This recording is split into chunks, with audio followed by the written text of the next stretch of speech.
और जो मुख्य विषय जिसे हम एक साथ स्टडी करने जा रहे हैं वो है, जिसे आप स्लाइड को भी देख सकते हैं, परमेश्वर की सृष्टि के क्रम और विवाह के लिए परमेश्वर का डिजाइन या रचना। और जिस सवाल को हम आज सवाल का उत्तर को हम तलाशने का कोशिश करेंगे बाइबल से, वो सवाल यह है कि परमेश्वर के दृष्टिकोण से महिला और पुरुष होने का अर्थ क्या है। What does it mean to be a man and a woman from God's perspective? मैं इस विषय पर कोई एक एक्सपर्ट नहीं हूँ कि मैं अपने जीवन में बहुत साल विवाह को जीत चुका हूँ और आपसे अपने व्यक्तिगत जीवन के अनुभवों को बता रहा हूँ, बात वैसा नहीं है। लेकिन मेरा जो लक्ष्य है, एम, वो यही रहेगा कि वचनों के द्वारा हम इस विषय को आज देख सके और समझ सके कि परमेश्वर के दृष्टिकोण से, ईश्वर के दृष्टिकोण ने पुरुष और नारी को मान्यता की, किस ऑर्डर के साथ, किस डिजाइन के साथ उन्होंने नर और नारी का सृष्टि किए थे, ताकि इन सच्चाइयों को हम आज वचनों में देखें। इंसान क्या सोचते हैं, इंसानों की विचारधाराओं पर देखें, क्योंकि परमेश्वर का वचन अचूक है। यीशु मसीह कहते हैं कि आकाश और पृथ्वी टल सकता है, लेकिन परमेश्वर का कहा हुआ वचन नहीं। इसलिए हम आज वचनों में झांकेंगे और इस सच्चाई को देखने का प्रयास करेंगे और इसे समझने का प्रयास करेंगे। हालांकि मैं ये अनुमान कर रहा हूँ कि हम में से बैठे हुए अधिकांश लोगों के लिए ये शायद आपके सोच और विचारधारा से विपरीत होने जा रहा है, ऐसा हो सकता है। लेकिन हम प्रयास करेंगे कि बाइबल का जितना करीब हम अपने विचारधारा में रह सके और बाइबल का जितना करीब हमारा व्याख्या हो, समझ हो, इस प्रयास को हम इस श्रृंखला के स्टडी के दौरान करने का प्रयत्न करेंगे। तो आइए शुरू करते हैं। इस विषय को समझने के लिए हमें उत्पत्ति से शुरू करने की आवश्यकता है कि क्यों कर परमेश्वर ने, किस उद्देश्य, किस डिजाइन के साथ परमेश्वर ने नर और नारी, पुरुष एवं नारी, पुरुष एवं स्त्री के ईश्वर के सृष्टि करें, की उद्देश्य, किस डिजाइन के साथ उन्होंने हमें सृजे हैं। तो इसलिए हम शुरू करेंगे सबसे पहले यह देखते हुए कि परमेश्वर ने जब सृष्टि किए थे, उन्होंने सिद्ध सृष्टि का काम को किए थे। उत्पत्ति में हम इस सच्चाई को देख पाते हैं और इस सच्चाई को देख और समझने के लिए हमें आरंभ उत्पत्ति से ही करना है। उत्पत्ति अध्याय 1 से हम आरंभ करेंगे, पद 27 और 28 में पढ़ना चाहूंगा। यदि कोई स्लाइड में देखना चाहे तो आप वहां भी देख सकते हैं। लिखा हुआ है, तब परमेश्वर ने मनुष्य को अपने स्वरूप के अनुसार उत्पन्न किया। अपने इस स्वरूप के अनुसार परमेश्वर ने उसको उत्पन्न किया, नर और नारी करके उसने मनुष्य की सृष्टि की। और परमेश्वर ने उनको आशीष दी और उनसे कहा, फूलो फलो और पृथ्वी में भर जाओ और उसको अपना वश में कर लो और समुद्र की मछलियों तथा आकाश के पक्षियों और पृथ्वी पर रेंगने वाले सब जंतुओं पर अधिकार रखो। यहाँ से, इस पैसेज से, इन बाइबल पदों से कुछ महत्वपूर्ण ऑब्जर्वेशन, अवलोकन को मैं सामने लाना चाहूंगा कि यहाँ हम क्या देख पाते हैं। सबसे पहले हम यहाँ देख पाते हैं कि मनुष्य को परमेश्वर ने उनके अपने स्वरूप में सृजा है। नर और नारी दोनों को ही, male and female, God created us in His own image। केवल पुरुष नहीं, लेकिन महिला को भी परमेश्वर ने अपने स्वरूप में सृजे हैं। यहाँ से हम इस तात्पर्य को देख पाते हैं कि महिला और पुरुष जो है अपने योग्यता में, अपने वैल्यू में, अपने वर्थ में, हमारे योग्यता थे, हमारे मूल्यों थे, हम समान हैं। दोनों ही समान रूप से परमेश्वर के छवि में या परमेश्वर के अनुरूप, उनके स्वरूप में हम सृजे गए हैं। Men and women both are equal in worth and value. We were both made in the image of God. परमेश्वर के स्वरूप में सृजे जाने का अर्थ क्या है? फिर कुछ विषयों को समझने का प्रयास करेंगे। परमेश्वर के स्वरूप में सृजा जाने का अर्थ यह है कि जैसे परमेश्वर के पास बुद्धि है, जैसे उनके पास इमोशंस है, उसी प्रकार से मनुष्य भी जो है वो बुद्धिजीवी प्राणी है। हम सोच सकते हैं, हम अनुभव कर सकते हैं, हम निर्णय ले सकते हैं, हमारे पास बुद्धि है, हमारे पास इमोशंस है, भावना है, जैसे परमेश्वर के पास है। लेकिन जब मनुष्य को सृजा भेजा गया एदन का बगीचा में, तो मनुष्य वहां पे पवित्र था, लेकिन वो उस स्तर तक अभी तक नहीं पहुंचा था जहां पे वो पाप नहीं कर सकते, यानी पाप करने में असक्षम वो है। उस स्थिति में वो नहीं पहुंचे अभी तक। माने सरल भाषाएं মানুষ এখনো সেই পর্যায়ে পৌঁছে নাই যেখানে সে তাদের पाप কোনোদিন घटबे ना, कि पाप घट ही नहीं सकते, पाप करने का संभावना संपूर्ण तरीके से उसके जीवन से हट गया, वैसा स्थिति में अभी तक मनुष्य नहीं पहुंचे थे। There was a possibility to sin, that's why man sinned। मनुष्य पवित्र रूप से बनाया गया परमेश्वर के स्वरूप में, लेकिन अभी तक मनुष्य उस मुकाम तक नहीं पहुंचे थे जहां पे সে এমন একটা পর্যায়ে এখনো পৌঁছায় নাই যেখানে সে पाप करते असमर्थ हो, यानी उससे पाप कभी घटेगा ही नहीं। उस स्थिति में अभी तक मनुष्य पहुंचे नहीं थे। हालांकि प्रभु यीशु मसीह में सच्चा विश्वास के द्वारा जब हम महिमान्वित किए जाएंगे, हम उस स्तर पर पहुंचेंगे जहां आदम और हवा को पहुंचना था, मारा जाने का संभावना था, पाप में गिरने का संभावना था। हालांकि वो लोग निष्पाप सृष्टि किए गए थे, लेकिन अभी भी उस सिद्धता से, परफेक्शन ऑफ होलीनेस से दूर हुए थे। और एक बात, परमेश्वर के स्वरूप में सृजा जाने का मतलब यह भी नहीं है कि हम परमेश्वर हैं और हमें परमेश्वर का ईश्वरीय गुण है, जैसे ओमनिशिएंट, ओमनिपोटेंट यानी सर्वशक्तिमानता, सॉवरेनिटी, सर्वभोक्ता।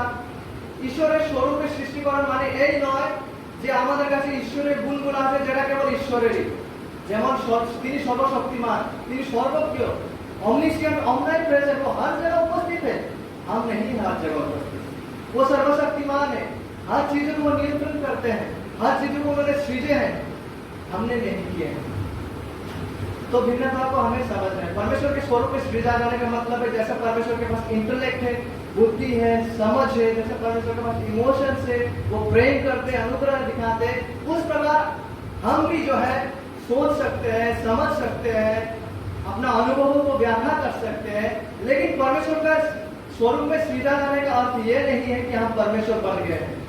भिन्नताओं को समझना जरूरी बन जाता है। और यह भी बहुत जरूरी है कि जब परमेश्वर ने यहाँ मनुष्य को, नर और नारी को अपने स्वरूप में सृजे हैं, इसका मतलब यह भी नहीं है कि नर और नारी अपना लिंगों को इंटरचेंज कर सकते हैं। नहीं, আমরা বুঝতে পারতেছি मनुष्य को परमेश्वर ने जब अपने स्वरूप में नर और नारी करके सृजे हैं, इसका मतलब ये नहीं है कि नर नारी हो गया और नारी नर हो गया। यस, हम परमेश्वर के स्वरूप में सृजे गए हैं। यस, नर और नारी अपनी योग्यता, अपने वैल्यू में वो एक है परमेश्वर के सम्मुख, but yet we see a distinction. एकता के बावजूद भिन्नता को हम देख पाते, क्योंकि नर नरी होते हैं और नारी नारी, इस भिन्नता को भी हम देख पाते हैं यहाँ पे। इसका मतलब यह नहीं है कि महिला पुरुष हो गए थे, बस जेंडर को चेंज कर दिए, तीसरा कोई जेंडर यहाँ पे प्रवेश किया है। God did not clear that. इस सच्चाई को भी हम यहाँ उत्पत्ति में देख पाते हैं। Only two genders, male and female, not interchangeability. इस सच्चाई को भी हम यहाँ देख पाते हैं। जैसे फॉर एग्जाम्पल, जब हम घरों में स्टील का कढ़ाई को यूज करते हैं, स्टील का वो जो स्पून को यूज करते हैं ना, बेलचा जैसा भी हम लोग भाजा गोरी, दोनों ही स्टील का बना हुआ है, but you see both are exactly not same, they are same, they are made in same material, बावजूद इसके उसके फंक्शन डिफरेंट है। आप कढ़ाई के जगह में बेलचा को इस्तेमाल करते हुए ऑमलेट फ्राई नहीं कर सकते। The same reality हम यहाँ देख पाते हैं लॉजिकल। महिला और पुरुष को परमेश्वर उनके समानता में, उनके स्वरूप में एक हमें सृजे हैं। We are equal in worth and value, yet बावजूद इसके हम यहाँ पे एक प्रकार का भिन्नता को देख पाते हैं, despite unity। और यहाँ पे इंटरचेंजेबिलिटी को हम नहीं देख पाते। परमेश्वर ने केवल दो ही जेंडर्स का उन्होंने सृजे हैं, mail and female, and not interchangeable. ऐसा नहीं है कि कोई मेल जब चाहे वो फीमेल कर सकते, ऐसा नहीं। God did not create in this design, इस डिजाइन के बाद उन्होंने हमें नहीं सृजे हैं। इसलिए प्लीज गौर कीजिए, एक अध्याय 27 पद में देखिए, वहां पे लिखा हुआ है, अपने ही सेकंड पार्ट, अपने ही स्वरूप के अनुसार परमेश्वर ने उसको उत्पन्न किया। एंड देन यू सी, नर और नारी करके उसने मनुष्य की सृष्टि की। नर और नारी करके परमेश्वर ने मनुष्य की सृष्टि की। और फिर आगे हम देख पाते हैं 28 पद में तीसरा विषय कि परमेश्वर ने जो है पुरुष और महिला दोनों को उन्होंने राज अधिकार दिए थे, राज करने का अधिकार उन्होंने समान रूप से दोनों को दिए थे। चैप्टर 1 वर्स 28 और परमेश्वर ने उनको आशीष दी और उनसे कहा फूलो फलो और पृथ्वी में भर जाओ और उसके अपने वश में कर लो और समुद्र की मछलियों तथा आकाश के पक्षियों और पृथ्वी पर रहने वाला सब जंतुओं पर अधिकार रखो। Men and women were to be co-regents। Co-regents मतलब समान रूप से वे लोग जो है परमेश्वर के तरफ से पृथ्वी पर अधिकार और कर्तृत्व रखने के लिए उन्हें जिम्मेदारी को दिया गया था समान रूप से। Adam and Eve were given the task and the responsibility to rule। राज करने का अधिकार दिया गया था, तो समान रूप से वो लोग राज अधिकार को परमेश्वर के द्वारा प्राप्त करते हैं। तो इस प्रकार से परमेश्वर ने इस डिजाइन से हमें सृजे हैं। आदम और हवा के बीच में जो है एक पवित्र और सिद्ध रिलेशनशिप या संबंध या रिश्ते उनमें थे, अपने अपने दायित्वों को लेकर, अपने अपने जिम्मेदारियों को लेकर और अपने अपने भूमिकाओं को लेकर एक सिद्ध relationship with respect to their identities, with respect to their roles. आदम की सृष्टि के विषय में उत्पत्ति अध्याय 2 पद 7 व्यक्त करते हुए कहता है तब यहोवा परमेश्वर ने आदम को भूमि की मिट्टी से रचा और उसके नथनों में जीवन का सांस फूंक दिया और आदम जीवित प्राणी बन गया। और एक ऑब्जर्वेशन को हम यहाँ देख पाते हैं। देखिए एक विषय को यहाँ से ऑब्जर्व करना जरूरी है कि यहाँ एकता के बावजूद हम भिन्नता को देख पाते हैं। মানে এখানে এক প্রকারের একতা রয়েছে, সাথে সাথে এক প্রকারের ভিন্নতাকে আমরা দেখতে পারি। একটা হচ্ছে এই যে মহিলা পুরুষ দুজনেই তাদের যোগ্যতাতে, তাদের মূল্যতে, ঈশ্বরের স্বরূপে তাদেরকে সৃষ্টি করা হয়েছে, সমান রূপে তাদেরকে দায়িত্ব দেওয়া হয়েছে পৃথিবীটাকে রাজত্ব করার জন্য ঈশ্বরের অধীনে থেকে। কিন্তু ভিন্নতাটা এটা যে পুরুষ স্ত্রী হয়ে যায় না, স্ত্রী পুরুষ হয়ে যায় না। এই ভিন্নতাটাকে আমাদের বুঝতে হবে এবং এখানে আমরা এই ভিন্নতাটাকে দেখতে পাই। ये भिन्नता भी हम यहाँ देख पाते हैं कि जिस प्रकार से परमेश्वर ने आदम को सृजे थे, एग्जैक्टली उसी प्रकार से उन्होंने हवा को नहीं सृजे थे। ये डिफरेंस को भी हम यहाँ देख पाते हैं। और आदम को किस प्रकार से सृजे थे? वर्स 7 चैप्टर 2 तब यहोवा परमेश्वर ने आदम को भूमि की मिट्टी से रचा और उसके नथनों में जीवन का सांस फूंक दिया और आदम जीवित प्राणी बन गया। ये क्रम, ये एकता के बावजूद भिन्नता, दोनों ही बातें परमेश्वर का क्रम को समझने के लिए, सृष्टि में परमेश्वर का क्रम को समझने के लिए बहुत जरूरी बन जाता है कि एकता को हम देख पाते, बावजूद इसके यहाँ पे भिन्नताएं भी मौजूद है।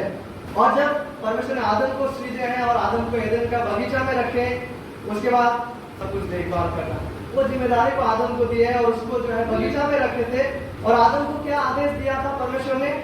उनसे कहा था कि उस बगीचा में जो भले और बुरे का जो ज्ञान का वृक्ष है, सब জ্ঞানদায়ক যে বৃক্ষ, সেটা ফলটা খেতে থাকে ঈশ্বর বারণ করেছিল এবং ঈশ্বর এটাও সতর্কবাণী দিয়েছিল क्योंकि जिस दिन तू उसका फल खाएगा उसी दिन अवश्य मर जाएगा। उसके बाद क्या होता है, इस सत्य से हम सभी कोई अनजान नहीं है कि ईडन गार्डन एडन का बगीचा में क्या कुछ घटता है। उत्पत्ति अध्याय 2 पद 18 में हम देख पाते फिर यहोवा परमेश्वर ने कहा आदम का अकेला रहना अच्छा नहीं, मैं उसके लिए एक ऐसा सहायक बनाऊंगा जो उससे मेल खाए। तब यहोवा परमेश्वर ने आदम को भारी नींद में डाल दिया। आगे 21 पद और यहोवा परमेश्वर ने उस पसली को जो उसने आदम में से निकाली थी स्त्री बना दिया और उसको आदम के पास ले आया। और जब पहले बार आदम अपना स्त्री को देखता है, जब स्त्री को उसका वाइफ को परमेश्वर आदम के पास लेके आता है, जब आदम उससे मुलाकात करते हैं तब उत्पत्ति अध्याय 23 में तब आदम ने कहा अब यह मेरी हड्डियों में की हड्डियां और मेरी मांस में का मांस है, इसलिए इसका नाम नारी होगा। आदम उसका नाम को दे रहा है, इसलिए उसका नाम नारी होगा क्योंकि यह नर में से निकाली गई है। इमीडिएटली आदम अपना कंपनियन, अपना वाइफ को रिकॉग्नाइज करता है और वो देख पाता है कि उसमें कोई भी खामियां नहीं है, तार कैरेक्टर है वो धब्बा नहीं। और फिर आखिरकार आगे उत्पत्ति अध्याय 2 इस प्रकार से अंत होता है। उत्पत्ति अध्याय 2 पद 24 और 25 इस कारण पुरुष अपने माता पिता को छोड़कर अपनी पत्नी से मिला रहेगा और वे एक ही तन बने रहेंगे। आदम और उसकी पत्नी दोनों नंगे थे पर लजाते ना थे। वे इसलिए नहीं लजाए क्योंकि इस समय वो उनके जीवन में अशुद्ध सोच, अपवित्र सोच और विचारधारा प्रचलित नहीं था। जब हम क्रम को देखते हैं, हम देख पाते हैं कि পুরুষকে ঈশ্বর প্রথমে সৃষ্টি করেছে। আমরা দেখতে পারি ভূমি থেকে সৃষ্টি করেছে, তাকে শ্বাস দিয়েছে ঈশ্বর, জীবনের শ্বাস। फिर हम देख पाते तारी हाड्डिर मध्य हवा के सृष्टि করেছে। अभी आप बोलोगे इसमें और এখানে এত গুরুত্ব বিষয় আর কি রয়েছে? অবশ্যই রয়েছে, কেননা আগে যখন আমরা নতুন নিয়ম পড়ি প্রথম তিমোথী, আমরা অবশ্যই দেখতে পাই যে সেখানে পবিত্র শাস্ত্র का जो लेखक है वो क्रिएशन ऑर्डर की ओर ताकते हुए महिला और पुरुष का जिम्मेदारियों को व्याख्या करने लगता है। इसका मतलब यह है कि इसका मतलब परमेश्वर ने आदम को निर्दिष्ट भूमिका, दायित्व और जिम्मेदारी के साथ सृजा था। আর সেই দায়িত্ব হচ্ছে পরিবারের দেখাশোনা করা, परिवार में हेडशिप का, परिवार को नेतृत्व करने का, परिवार को रक्षा करने का, परिवार को प्रोवाइड करने का जिम्मेदारी के साथ परमेश्वर ने आदम को सृजा था। और उसी प्रकार হবাকে আদমের সহায়ক হওয়ার জন্য তিনি সৃষ্টি করেছিলেন, যেন হবা আদমেতে সমর্পিত হয়ে जीवन जापन करें। एवं केवल यही नहीं, लेकिन जब हम यहाँ पे उत्पत्ति अध्याय 2 पद 23 में देख पाते, जब जिसको मैंने कुछ क्षण पहले पढ़े हैं, जहाँ पे आदम कहता है, जब हवा को परमेश्वर सृष्टि करके आदम के पास लाते तो आदम क्या कहते हैं? अब यह मेरी हड्डियों में की हड्डी और मेरी मांस में का मांस है, इसलिए इसका नाम नारी होगा।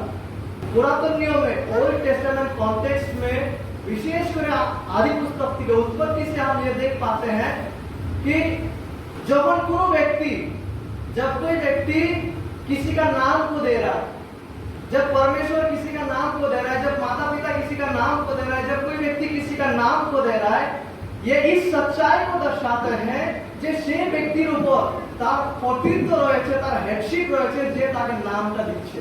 तो ये तमाम विषय से हम इस बात को समझ पाते हैं कि যে দায়িত্ব দিয়ে ঈশ্বর মহিলা এবং পুরুষকে সৃষ্টি করেছে সেটা হচ্ছে এই, যেন পুরুষ পরিবারের দেখাশোনা করে, যেন পুরুষ পরিবারের রক্ষা করে, পরিবারের জন্য প্রোভাইড করে, পরিবারের প্রয়োজন সকলের জন্য উপার্জন করে, এবং স্ত্রী যেন তার স্বামীতে সমর্পিত হয়ে যেন জীবন যাপন করে।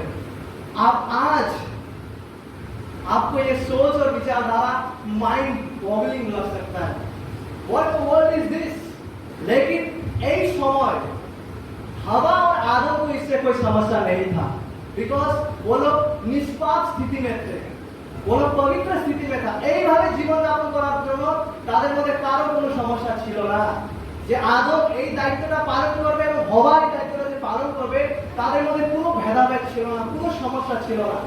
কেন এই পর্যায়ে অবধি তারা পবিত্র একটা स्थिति ছিল, पाप में अभी तक गिरे नहीं थे।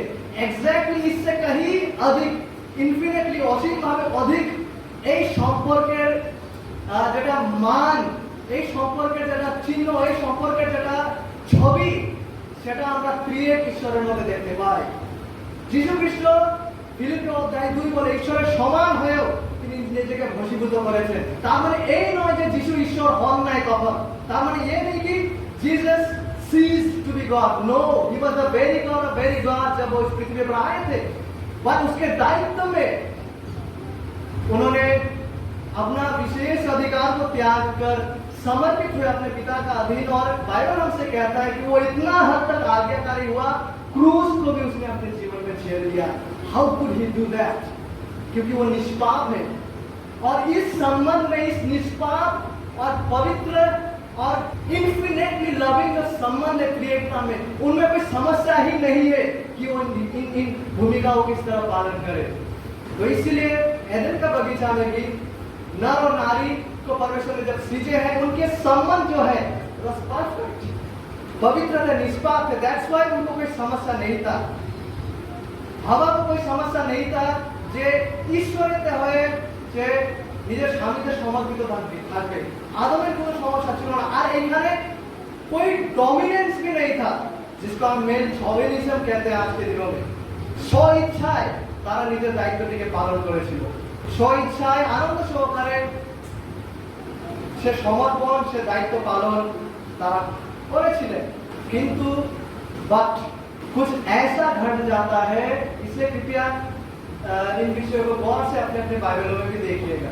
कुछ ऐसा घट जाता है जिसके फलस्वरूप एमन एक বিষয় ঘটে যায় যার পরিণামে এই সুন্দর যে ডিজাইন, ঈশ্বরের যে সুন্দর ক্রম, সেটা ভয়ঙ্কর ভাবে ভেঙে পড়ে যায়।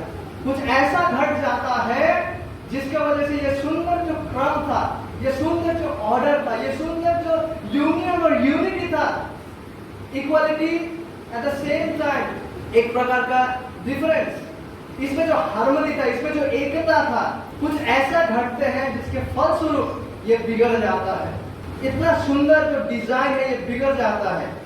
और इसी का वर्णन को हम उत्पत्ति अध्याय 3 में देख पाते हैं, जहां पे पाप और अभिशाप प्रवेश करता है और मानव जाति का पतन घटता है।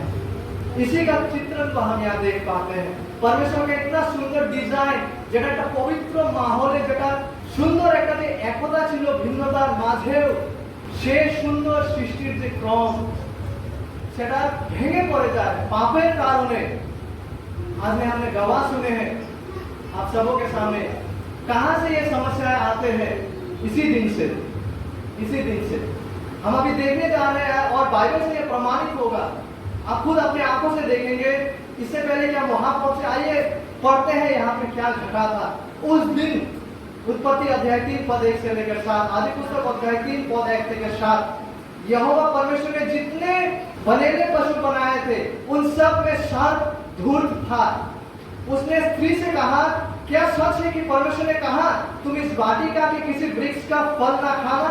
स्त्री ने सर्प से कहा, इस वाटिका के वृक्षों के फल हम खा सकते हैं, पर जो वृक्ष वाटिका के बीच में है उसके फल के विषय में परमेश्वर ने कहा है कि ना तो तुम उसको खाना और ना उसको छूना, नहीं तो मर जाओगे। तब सर्प ने स्त्री से कहा, तुम निश्चय ना मरोगे, वरन परमेश्वर आप जानता है कि जिस दिन तुम उसका फल खाओगे उसी दिन तुम्हारी आंखें खुल जाएंगी और तुम भले बुरे का ज्ञान पाकर परमेश्वर के तुल्य हो जाओगे।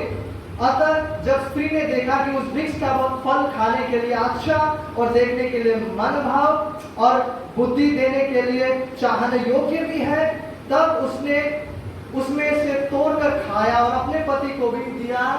इसके आगे जो लाइन ओरिजिनल इब्रानी बाइबल में है वो हिंदी में मिसिंग है, कुछ इंग्लिश अनुवाद में शायद होगा। वो लाइन ऐसा है, तब उसने उसमें से तोड़कर खाया और अपने पति को भी दिया जो उसके साथ था, और उसने भी खाया। तब उन दोनों की आंखें खुल गई और उनको मालूम हुआ कि वे नंगे हैं। इसीलिए उन्होंने अंजीर के पत्ते जोड़ जोड़ कर लंगोट बना लिया। अब यहाँ देख पाते आदमेर जे हेडशिपेर जे नेतृत्व विषयটা রয়েছে, सांप उसको बाईपास करता है और वो जाता है हवा के पास, और वो हवा से बात करने लगते हैं और हवा को प्रलोभित करने लगते हैं और कहने लगते हैं कि नहीं तुम उसको खाओगे तो खुद परमेश्वर जैसा बन जाओगे। और सर्प जो है, शैतान जो है, महिला को छल में गिराने के लिए सफल होते हैं। और साथ ही साथ हम ये भी देख पाते आदम उसी के साथ मौजूद था जब ये सारा चीजें घट रहा था, और हवा आदम को भी परसुएट करते थे। हवा आदम को मानाई है जब सेव से फल लेके खाए। और पहले बार आप देख पाएंगे कि महिला और पुरुष के बीच में जो भूमिकाएं है, जो यूनियन है, जो डिजाइन है, परमेश्वर का जो क्रम है, उस पर शैतान आक्रमण कर रहा है।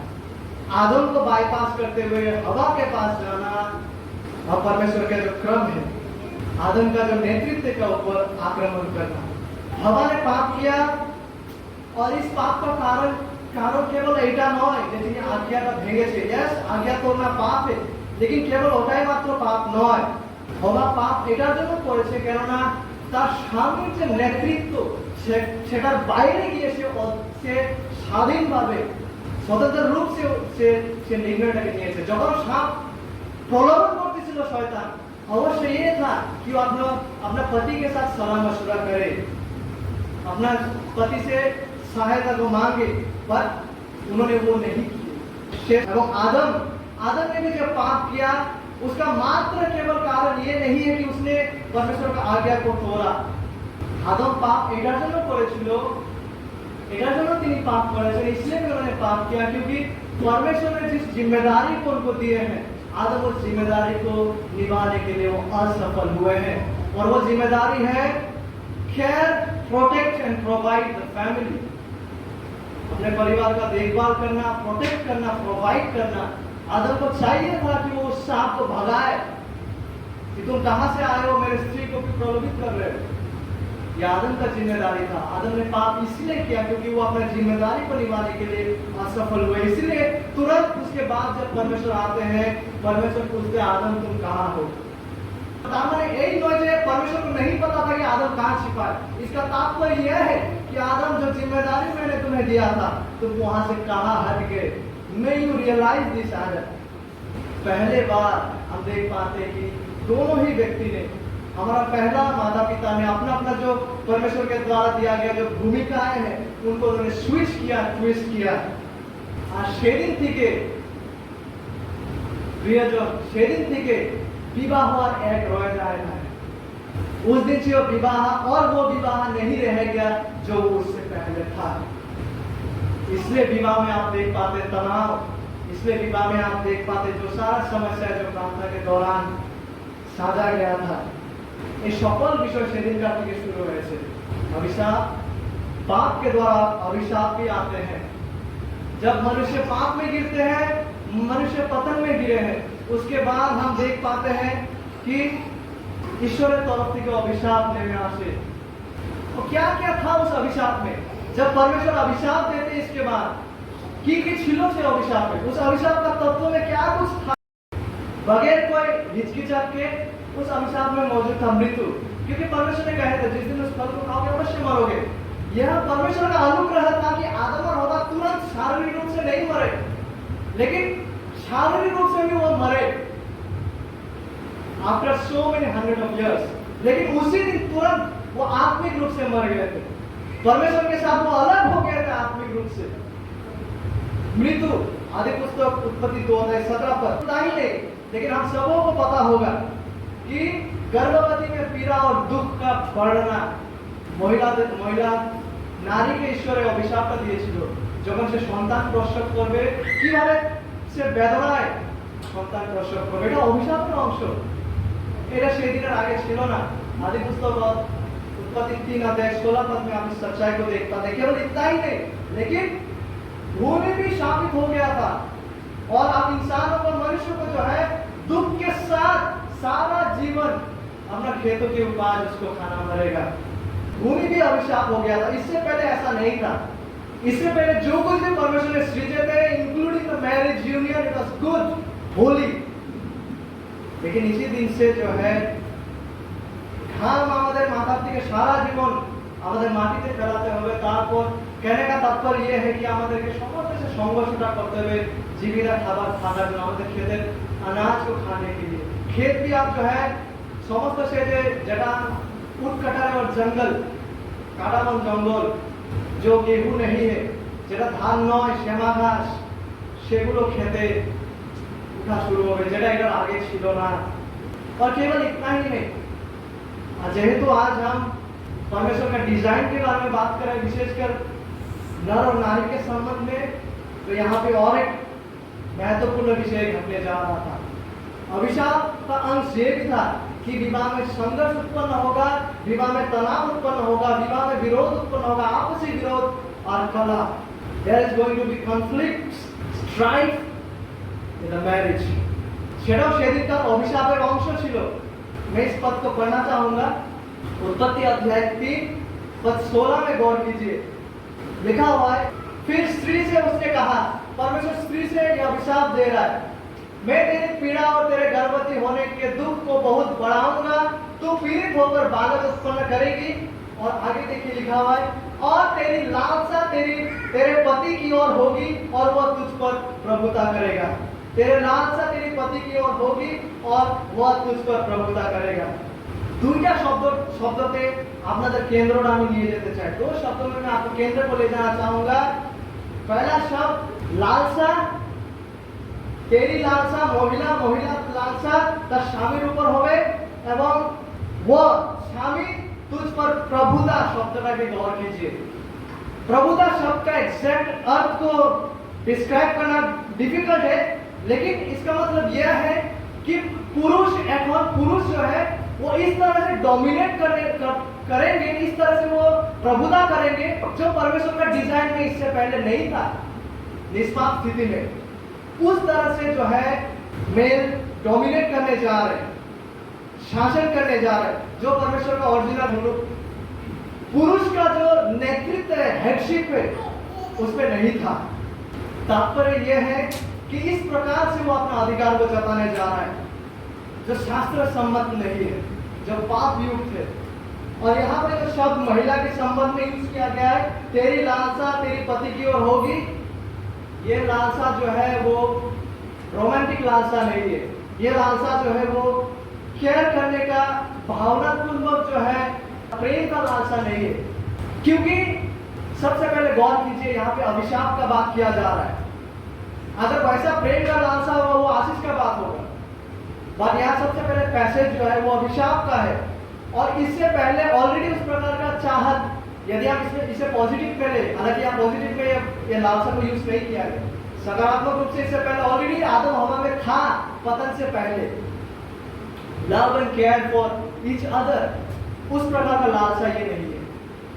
तो ये किस प्रकार का लालसा है? ये नेगेटिव वर्ड है लालसा। समान शब्द को जो है आगे उत्पत्ति अध्याय 4 में यूज किया गया है, नेक्स्ट चैप्टर में, चैप्टर 4 वर्स 7 में। ऐसा गौर कीजिए, इस समान शब्द को वहां यूज किया गया है उत्पत्ति अध्याय 4 पर 7 में। वहां पे परमेश्वर बात कर रहा है, यदि तू भला करे, कॉइन के साथ কথা বলতে है, कॉइन कैन के साथ परमेश्वर बात कर रहा है। यदि तू भला करे तो क्या तेरी भेंट ग्रहण ना की जाएगी, और यदि तू भला ना करे तो पाप द्वार पर छिपा रहता है और उसकी लालसा तेरी ओर होगी। कैन पाप द्वार पे है और उस पाप का लालसा तेरा ऊपर होगा। मतलब पाप तुझे दबोच देने के लिए हर काम को करेगा। परमेश्वर कह रहे हैं और तुझे उस पर प्रभुता करनी होगी। एग्जैक्ट ये दोनों पैरेलल शब्द का हम यहाँ देख पाते हैं। कौन सा शब्द? लालसा और प्रभुता। इसीलिए ये जो लालसा शब्द है, जो हवा के संबंध में भी अभिशाप के रूप में यूज किया गया है, ये प्रेम वाला लालसा नहीं। ये लालसा है पति का जो दायित्व है जो परमेश्वर ने दिया है, उसको छीन लेने का लालसा, उसको दबोच लेने का लालसा, उसको डोमिनेट करने का लालसा, उसको नियंत्रित करने का लालसा। The desire to control one's husband, মানে কাউকে নিয়ন্ত্রণ করার যেরকম পাপ কয়েনকে নিয়ন্ত্রণ করার জন্য দরজায় অপেক্ষা করতেছে, তদ্রূপ অভিশাপের পরিণাম স্বরূপ যেরকম মহিলারা যখন গর্ভবতী হয়, नारी मास उसको पीड़ा झेलना पड़ता है, एग्जैक्टली वो उसी कॉन्टेक्स्ट में ये लालसा भी है। जितना যত বাস্তবিক মহিলাদের গর্ভবতীর সময় ব্যথা বেদনা, ততই বাস্তবিক এই অভিশাপটা कि ये लालसा भी मौजूद होगा। वो से लालसा से ভিতর থেকে সে কামনা স্বামীকে নিয়ন্ত্রণ করা, স্বামীকে বশীভূত নিজের হাতে রাখা, স্বামীকে অধীনে রাখা, এটা অভিशापेर अंश। स्त्री के पास ये लालसा होगा, लेकिन अभिशाप ये भी है कि लेकिन उसका जो पति है और वह तुझ पर प्रभुता करेगा। यानी ये परमेश्वर का क्रिएशन ऑर्डर, ঈশ্বরের সৃষ্টির ক্রমে যেভাবে যে পবিত্র রূপে যে দেখাশোনার বিষয় রয়েছিল স্বামী, जो हेडशिप को उसे परमेश्वर के अनुरूप उसे प्रभुता करना था, वो वाला प्रभुता नहीं है। ये ऐसा प्रभुता है जहाँ पे पति लोग जो है क्रूरता से, ठीक है, क्रूरता से अपने स्त्री से बर्ताव करेंगे। ये उस प्रकार का प्रभुता है। मेरा अभिशाप है, जो अभिशाप का जो तत्व है, एलिमेंट्स है, ये सारा बातें वहाँ मौजूद है कि किस प्रकार से महिला के जीवन में वो लालसा होगा और किस प्रकार से पुरुष जो है वो क्रूरता से उसे अपने बस में रखेंगे। সেটা অভিশাপের একটা অংশ। আর থ্রুআউট হিস্ট্রি, তখন থেকে তারপরের দিকে সম্পূর্ণ ইতিহাসের যখন আমরা ছাইকে তাকাই, আমরা যদিও এই বিষয়টা অধিক দেখতে পাই যে किस प्रकार से मेल शोविनिज्म ना, किस प्रकार से पुरुष लोग जो है एक वास्तविकता কিভাবে वो जो है अपने स्त्री के ऊपर ক্রূরতা से बर्ताव करते आए हैं পাপযুক্তভাবে এই বাস্তবিকতাটা আমরা প্রাচীন কালের ইতিহাস থেকে দেখতে পাই।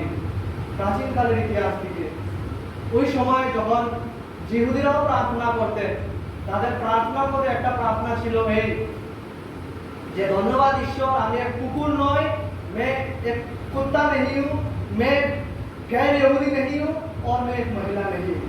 इस प्रकार से इस दृष्टिकोण से जो है मेल चौबीनिज्म का जो प्रभुता है इस प्रकार से डोमिनेट करते आए हैं सदियों से, भिन्न भिन्न कल्चरों में, भिन्न भिन्न पृथ्वी के भिन्न भिन्न क्षेत्रों में, भिन्न भिन्न राज्यों में। लेकिन साथ ही साथ जब हम उस और भी ताकते हैं, महिला का लालसा, उस सच्चाई को भी हम देख पाते हैं। हालांकि ये अधिक आज के जो मॉडर्न युग है, आज के मॉडर्न युग में हम इस सच्चाई को देख पाते हैं। नारीवादी मूवमेंट, जो फेमिनिस्ट मूवमेंट वगैरह है, जो रेलिजन को वो करते हैं, जहाँ पे वो लोग एबॉर्शंस का समर्थन करते हैं, जहाँ पे वो लोग एक ही लिंग का विवाह का वो लोग समर्थन करते हैं, ये सारा जो फेमिनिस्ट लिबरेशंस को हम देख पाते हैं, ये भी इसी अभिशाप का अंश है। जिस प्रकार से पुरुषों ने प्रभुता की है क्रूरता से, उसके विपरीत हम देख पाते हैं कि नारीवादी जो मूवमेंट है कहीं ना कहीं वे भी समान प्रकार के रूप को धारण कर रहे हैं जिस रूप को अभिव्यक्त किए थे सदियों से पुरुषों ने। और इस तरह से हम देख पाते हैं कि किस प्रकार से शैतान ने शुरू में ही परमेश्वर ने जिस डिजाइन से परिवार को बनाए हैं उसको आक्रमण किए हैं, एवं ये आक्रमण और ये पतन केवल परिवार तक ही सीमित नहीं रह गया था। शैतान ने परिवार में अटैक किया, महिला पुरुष का जो जिम्मेदारी है उसमें अटैक किया, परमेश्वर का डिजाइन में अटैक किया, केवल उतना तक ही सीमित नहीं था। तार परिणाम स्वरूप, उसके फल स्वरूप हम देख पाते, जब हम उत्पत्ति में आगे पढ़ते हैं हम देख पाते इस पतन का परिणाम स्वरूप भाई भाई का हत्या करते हैं, व्यभिचार घटते, होमोसेक्सुअलिटी घटते हैं सोदोम और गोमोरा में, किस प्रकार के घिनौना वैश्यगमन का कार्य करते हैं। ये सारा चीज उस जड़ से होके आया जब परिवार का जो सटीक क्षेत्र है उस पर आक्रमण किया गया। As a result rest all things follow. जब शैतान ने विवाह का जो पवित्रता है, विवाह बंधन का जो दायित्व है, विवाह बंधन में जो एकता होना चाहिए, फैमिली और मैरिज में जब शैतान ने अटैक किया, शैतान बहुत अच्छा से जानता है यदि परिवार के दुर्बल बनाना हो, यदि परिवार में शैतान अटैक करेंगे हस्बैंड और वाइफ को, और यदि परिवार को कमजोर किया जाए, शैतान अपने अनुभव से शैतान बहुत अच्छे से जानता है, तो फिर समाज यूं ही तहस नहस हो जाएगा। Attack the families, the result will be society is gone. शैतान का जो आक्रमण है परिवार में, महिला और पुरुष का जिम्मेदारी और दायित्व में, यह स्पष्ट है इतिहास के हमारे अनुभव से, पवित्र शास्त्रों के पन्नों से। और केवल उतना ही नहीं, लेकिन ये जो आधुनिक युग के जो नारीवादी मूवमेंट है, जिसे हम कई हद तक कलीसिया में भी प्रचलित देख पाते हैं, इसका जड़ प्राचीन दिनों से ही होते आए हैं। शैतान खुले तौर पर परिवार में अटैक किए हैं, महिला और नारी के संबंध में, परिवार में, जो स्पष्ट है। लेकिन क्या चीज स्पष्ट नहीं है, क्या चीज अभी भी धुंधला है, वो ये है कि शैतान कलीसिया में भी आक्रमण कर रहा है। शैतान एक ऐसा धोखाधड़ी से, एक ऐसा फॉल्स धर्मीय सिस्टम के द्वारा भी आक्रमण कर रहा है। और वैसा पहला सिस्टम का नाम है नॉस्टिसिज्म, GNOSTICISM, नॉस्टिसिज्म, जो इस नाम से शायद उस समय प्रचलित नहीं था जिस नाम से हम इसे आज जानते हैं। लेकिन इस नॉस्टिसिज्म का इन्फ्लुएंस नारीवादी मूवमेंट में काफी हद तक रहे हैं।